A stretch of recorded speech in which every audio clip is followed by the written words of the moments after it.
Driving at night here is a bit crazy, to be honest. You know, it's Spa. You go so fast. If you do a big mistake, you're in the wall, and it's finished. We have to go through the night, staying in the lead lap, in the top 5, in the top 10, to try to see the lights tomorrow morning, and hopefully we'll be there with a strong car and we push to the end. So we just passed the 12 hours mark, currently running P5. We're trying to close the gap. We are a bit far behind the leaders, but let's see, yeah. We're currently running in position 3 with the 98 car. Focus and attention has to be at a whole new level. You know, it's dark, it's wet outside, we're on the rain tyres, and another part of the 24-hour race begins.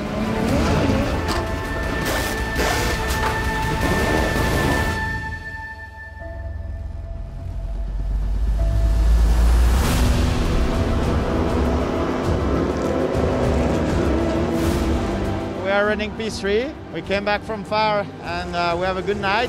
Really tricky condition for everybody, but it will be intense until the end, and normally the rain is coming soon, so we will see.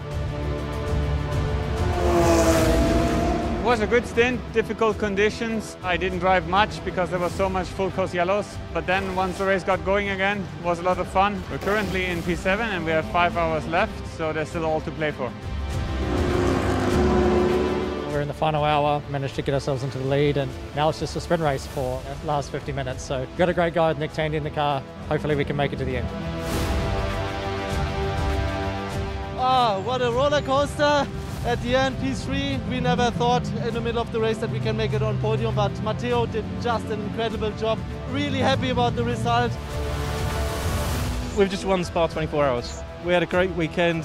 The race was stressful at the end, but we've come through and scored the victory.